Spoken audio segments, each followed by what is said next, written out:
All right, let's get this out of the way right away. I'm half black and half white.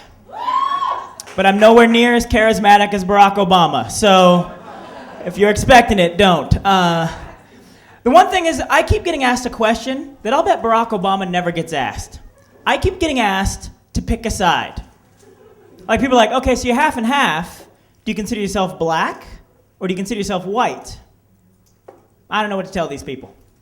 I'm not black enough to say the N-word in front of black people.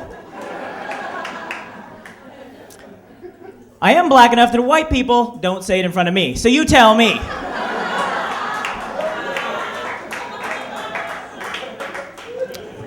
I'm white enough that people feel free to tell racist jokes when I'm around, but I'm black enough that everybody looks at me first to make sure it's okay to laugh.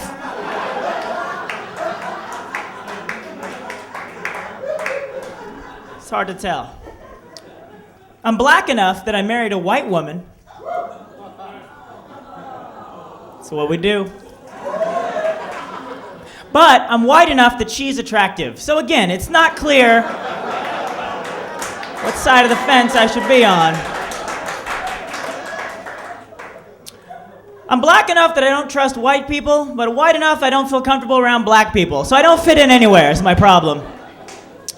Black enough I got a scholarship to college, white enough that I graduated college. So again, you can see how it's a hard dynamic to figure out. Black enough to realize this joke is racist and hacky, white enough to tell it anyway. So again, one racial issue that's sort of, I don't know, people keep asking my opinion about it is reparations from slavery. It keeps getting bandied about in the news every so often. For those of you who don't know, black people would like to be paid out reparations for the injustice that was slavery. White people don't seem to be too anxious to pony up the dough. As a person of two different races, I'm a little mixed on the subject, but I did come up with a pretty good compromise that I think would work fine. What if, instead of shelling out all this money to black people, what if we just enslave white people for the next 100 years and then call it even? Nobody gets to complain after that. And I feel some of you pulling back like, hey, that sounds kind of unfair to white people. It's really not. Because if you've ever flicked on Fox News for more than 20 minutes at a time, there's always some pundit on there going, the immigrants are taking all our jobs. We'll give them back. You don't worry about nothing. Hey, Miguel, stop picking the strawberries. Cameron wants to do it from now on.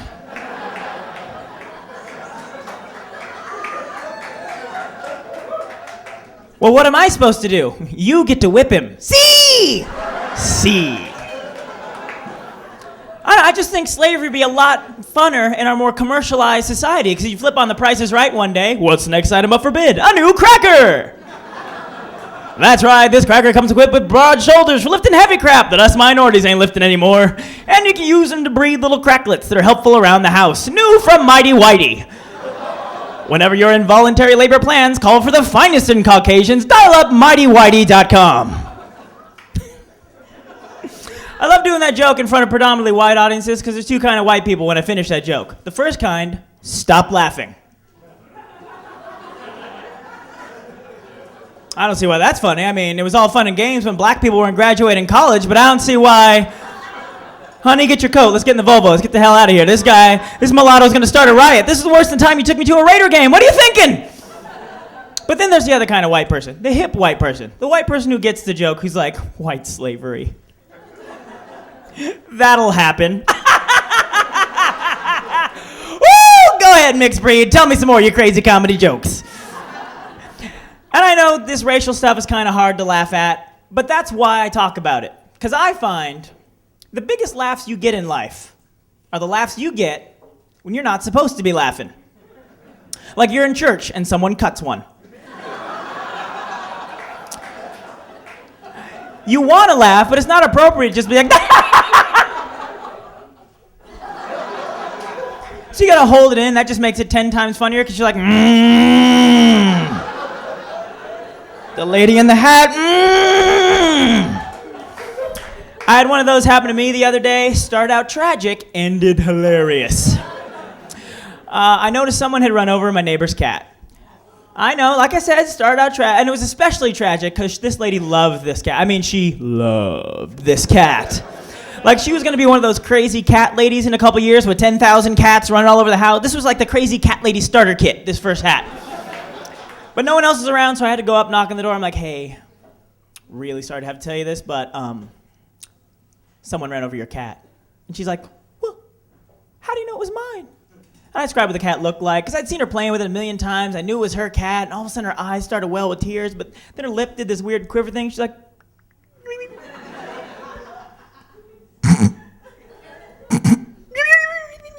and I was just looking at her thinking, don't laugh. Don't laugh.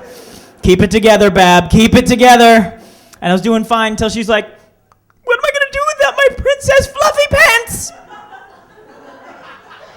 Now I'm just punching myself in the kidney. I'm like, don't laugh. Don't laugh. Finally, she shut the door. I ran back to my apartment, fell on the floor, laughing, tears falling down my cheek. Oh, it was the best laugh I'd had in like a good 5 years. It was totally worth running over her cat. Like, I didn't feel bad anymore.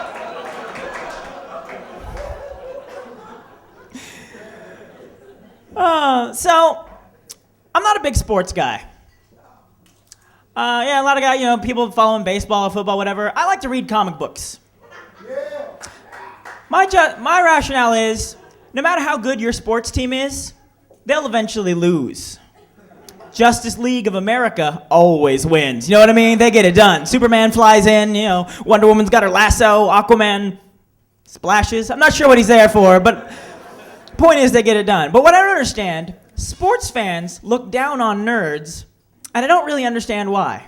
Because we're more alike than we are different. Think about it. What is the difference between a guy dressed up as Gandalf the Grey, standing in line for a midnight showing of Lord of the Rings, than some Packers fan with a styrofoam cheese head, no shirt, green body paint, yes.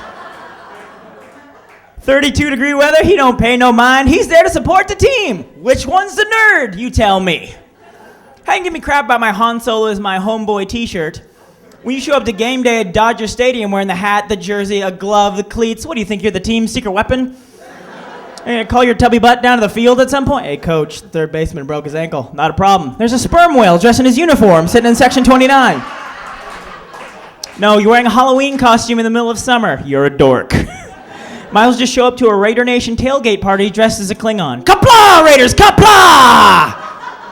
I'm just saying, come, play our nerdy reindeer games, because you're practically doing it anyway. If you're playing fantasy football, that's just Dungeons and Dragons without imagination. I'm just saying, it's a perfect blend. We will help you fix your website. You help us talk to girls. Everybody gets something out of it.